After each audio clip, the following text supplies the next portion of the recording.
नमस्कार। आज हम इतिहास के उन पन्नों को पलटेंगे जहां शौर्य और सम्मान की कहानियां गूंजती हैं। जी हां, हम बात करने वाले हैं राजपूत राजवंश की। वो दौर जो शक्तिशाली योद्धाओं और उनके गौरवशाली राज्यों के लिए जाना जाता है। लेकिन ये सवाल हमेशा उठता है कि आखिर ये राजपूत थे कौन और इनकी उत्पत्ति मतलब ये कहाँ से आए। ये आज भी इतिहासकारों के लिए एक बड़ी पहेली क्यों बनी हुई है। तो चलिए आज इसी रहस्य से पर्दा उठाते हैं। तो सबसे पहले आइए ये समझते हैं कि इस शब्द राजपूत का असली मतलब क्या है और भारतीय इतिहास में इस समुदाय का उदय कैसे हुआ। देखिए, राजपूत शब्द जो है वो संस्कृत के शब्द राजपुत्र से बना है। इसका सीधा सा मतलब है राजा का पुत्र या राजसी वंश का व्यक्ति। ये उन योद्धा कुलों का समूह था जो खास तौर पर 6ठी से लेकर 12वीं सदी तक उत्तर और मध्य भारत की एक बहुत बड़ी राजनीतिक शक्ति बनकर उभरे। अच्छा, अब यहाँ से कहानी और भी दिलचस्प हो जाती है, क्योंकि जब हम राजपूतों की उत्पत्ति की बात करते हैं तो कोई एक सीधा साधा जवाब नहीं मिलता। असल में कई अलग अलग सिद्धांत हैं जो हमें इनकी रहस्यमयी शुरुआत के बारे में बताते हैं। दो सबसे पुरानी और कह सकते हैं कि सबसे प्रमुख मान्यताएं हैं। पहली है सूर्यवंश, यानी वो वंश जो मानता है कि वे सूर्य देव के वंशज हैं, और दूसरी है चंद्रवंश, यानी वो जो चंद्रदेव को अपना पूर्वज मानते हैं। ये पौराणिक क्षत्रिय वंशों से जुड़ा हुआ कनेक्शन है। लेकिन एक तीसरा सिद्धांत है जो बहुत मशहूर हुआ। यह है अग्निवंश का सिद्धांत। चंद बरदाई के महाकाव्य पृथ्वीराज रासों में इसकी एक कहानी मिलती है। कहा जाता है कि जब धरती पर राक्षसों का आतंक बहुत बढ़ गया तो ऋषि वशिष्ठ ने माउंट आबू पर एक यज्ञ किया और उसी यज्ञ के अग्निकुंड से 4 महायोद्धा कुल प्रकट हुए। तो जैसा कि यहाँ दिख रहा है, ये 3 मुख्य सिद्धांत हैं: सूर्यवंशी, चंद्रवंशी और फिर अग्निकुंड से जन्मे वो 4 कुल: प्रतिहार, चौहान, चालुक्य जिन्हें सोलंकी भी कहते हैं, और परमार।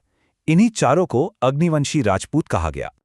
तो उत्पत्ति के इन सिद्धांतों को समझने के बाद अब जरा उन बड़े बड़े राजपूत वंशों पर नजर डालते हैं जिन्होंने सदियों तक उत्तर भारत की राजनीति और संस्कृति पर अपनी छाप छोड़ी। जरा इस नक्शे को देखिए। 8वीं से 12वीं सदी के बीच का ये समय था जब इन राजवंशों ने उत्तर और मध्य भारत के एक बहुत बड़े हिस्से पर अपने शक्तिशाली राज्य कायम किए। इनका असर राजस्थान से लेकर बंगाल और गुजरात से लेकर सेंट्रल इंडिया तक फैला हुआ था। इन राजवंशों में कुछ नाम तो ऐसे हैं जो हमेशा के लिए इतिहास में दर्ज हो गए, जैसे कि प्रतिहार, चौहान, परमार, सोलंकी, चंदेल, सिसोदिया, राठौड़ और कछवाहा। हर वंश की अपनी एक अलग कहानी है, अपनी एक अलग पहचान। चलिए शुरुआत करते हैं गुर्जर प्रतिहार वंश से। इनके संस्थापक थे नागभट्ट प्रथम, जिन्होंने भारत की पश्चिमी सीमा पर मानो एक दीवार खड़ी कर दी थी। अरब हमलावरों को सफलतापूर्वक रोकने के लिए उन्हें म्लेच्छों का नाशक भी कहा गया। उस जमाने में म्लेच्छ शब्द बाहरी आक्रमणकारियों के लिए इस्तेमाल होता था। इसके बाद आते हैं चौहान, जिन्होंने पहले शाकंभरी और बाद में अजमेर को अपनी शक्ति का केंद्र बनाया। और इस वंश का नाम लेते ही जाहिर है एक ही सम्राट का चेहरा सबकी आंखों के सामने आता है। वो थे महान योद्धा पृथ्वीराज चौहान।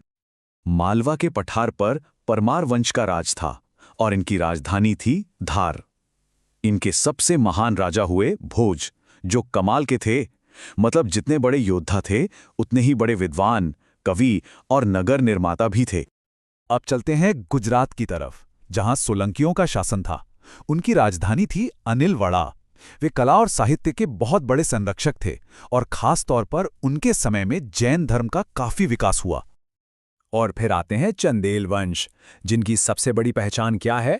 बिल्कुल सही, खजुराहो के वो विश्व प्रसिद्ध मंदिर। उन्होंने बुंदेलखंड के इलाके पर राज किया और दुनिया को भारतीय शिल्पकला का एक ऐसा नायाब तोहफा दिया जो आज भी लोगों को हैरान कर देता है। और फिर मेवाड़ के सिसोदिया, जिनकी राजधानी थी स्वाभिमान का जीता जागता प्रतीक चित्तौड़गढ़। इस महान वंश की नींव बाबा रावल ने रखी थी और ये वंश अपने कभी न झुकने वाले जज्बे और लंबे संघर्ष के लिए इतिहास में अमर हो गया। इतने सारे महान राजवंशों और शासकों के बीच एक कहानी ऐसी है जो आज भी वीरता और त्रासदी दोनों का सबसे बड़ा प्रतीक मानी जाती है, और ये कहानी है चौहान वंश के गौरव पृथ्वीराज चौहान की। साल 1178 में पृथ्वीराज अजमेर के सिंहासन पर बैठे। फिर आया साल 1191। तराइन के पहले युद्ध में उन्होंने मोहम्मद घोरी को बुरी तरह हराया।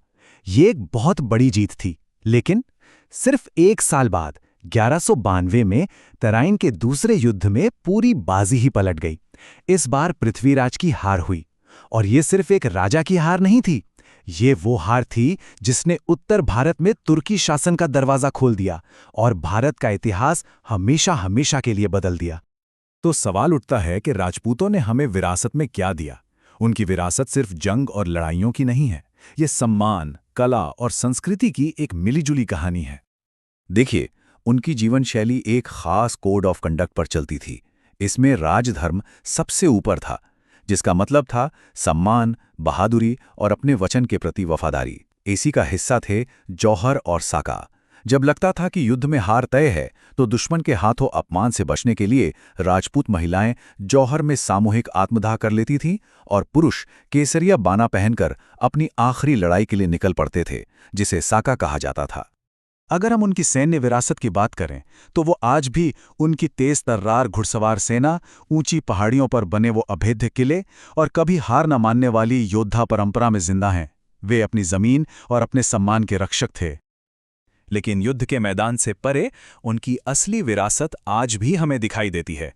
चित्तौड़गढ़ जैसे विशाल किलों में और खजुराहो के कंदरिया महादेव जैसे भव्य मंदिरों में। ये चीजें हमें बताती हैं कि वो जितने बड़े योद्धा थे, उतने ही बड़े कला के पारखी भी थे। तो ये पूरी कहानी हमें एक अहम सवाल पर लाकर छोड़ती है। शौर्य, कला और संघर्ष से भरी इस विरासत में से आज हमारे लिए सबसे ज्यादा क्या मायने रखता है? उनका वो अटूट साहस, उनकी वो अमर कला, या फिर उनके संघर्षों से मिले सबक? सोचिएगा जरूर।